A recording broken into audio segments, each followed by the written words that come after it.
আসসালামু আলাইকুম প্রিয় গাইস, কেমন আছেন সবাই? আশা করি ভালো আছেন। আমরা চলে আসলাম আবারও সেই রিয়াপুর কাছে। আসলে রিয়াপু এর আগে অনেকবার আসছে আমাদের কাছে, কিন্তু কোনো সারা শব্দ পাচ্ছে না। কেন পাচ্ছে না, কী জন্য পাচ্ছে না, আমরা নিজেও জানি না। আসলেই মানুষের কপালে যদি সুখ না থাকে, সুখটা পাওয়া খুব কঠিন। তো চলুন আমরা রিয়াপুর মুখ থেকে কিছু কথা, তার কিছু জীবন কাহিনী শুনে আসি। আসসালামু আলাইকুম। ওয়ালাইকুম আসসালাম। আপু ভালো আছেন? জি আলহামদুলিল্লাহ ভালো আছি। আবার দেখতেই পাচ্ছেন বেশি ভালো নেই। হ্যাঁ, সেটা দেখতেই পাচ্ছি। তো এখন আপনার অবস্থা কেমন, যদি কাইন্ডলি একটু বলতেন। অবস্থা ভাই বেশি একটা ভালো না, মানে এখনো সেভাবে কারো সহযোগিতার হাত, মানে সাহায্যের হাত বাড়াই দিছে, কিন্তু আমি পাইনি। ও আচ্ছা, অনেকে বাড়াই দিচ্ছে কিংবা দিতে চাচ্ছে, আপনার কাজ পর্যন্ত পৌঁছায় না, এই তো? না। ও আচ্ছা, ঠিক আছে। এখন আসলে দুনিয়াটা এমন হয়ে গেছে যে মানুষ মানে কি বলবো, বলার মতো কোনো ভাষা নেই। যাই হোক, আপনার মানে কেমন একটা ছেলে পছন্দ, মানে যে যে ছেলেকে আপনি জীবনসাথী করে নেবেন, তার কি কি থাকতে হবে এবং কি সে গরিব হলেও চলবে কিনা, সে বুড়ো হলেও চলবে কিনা, জোয়ান হলেও চলবে কিনা, যদি একটু বলতেন। এটা তো আমি আগের ভিডিওতেই বলছি যে সে যেমনই হোক না কেন, তার জন্য ভালো একটা মন থাকে। কারণ আমি তো এমনি কষ্ট করে বড় হয়েছি, আমি অনেক গরিবের মেয়ে।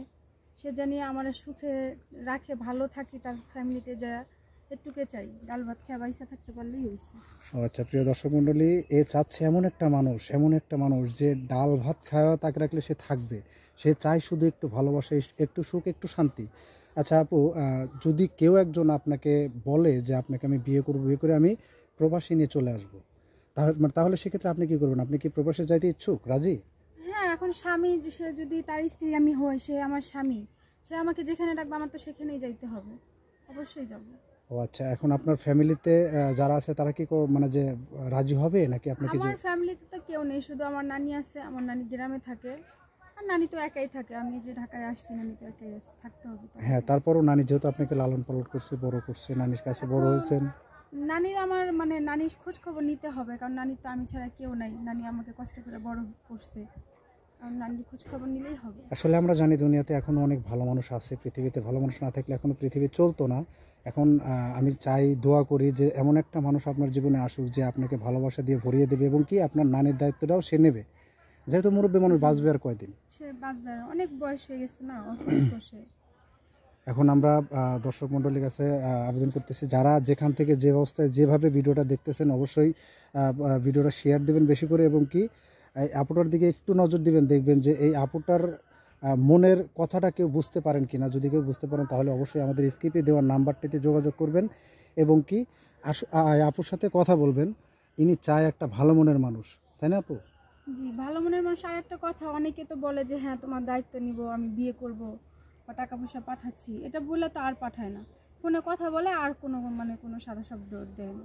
আসলে সবাই যদি একরকম হতো, একটা কথাই বলছে, সবাই একরকম হলে দুনিয়া চলতো না। তবে আশা করি এবং কি বিশ্বাস রাখবেন যে আপনার জীবনে কেউ না কেউ আছে যে আপনাকে সহযোগিতার হাত বাড়ায় দেবে এবং কি আপনাকে নিয়ে সারা জীবন থাকবে। ঠিক আছে আপু? আপনাদের দোয়া জানি আল্লাহ কাজে লাগায়, আবার মনের আশা জানি পূর্ণ করে। দোয়া করবেন আমার জন্য সবাই। আচ্ছা, ঠিক আছে আপু, আমাদের স্ক্রিপে দেওয়া নাম্বারটিতে সবাই যোগাযোগ করবেন। যোগাযোগ করলে অবশ্যই আপুর সাথে কথা বলতে পারবেন, তার সাথে যোগাযোগ করতে পারবেন। আপনারা যদি চান আপুকে আমরা নিয়ে এসে আবার আপনাদের সাথে কথা বলায় দেবো, সমস্যা নেই। আপনারা যখন চাইবেন তখনই কথা বলতে পারবেন।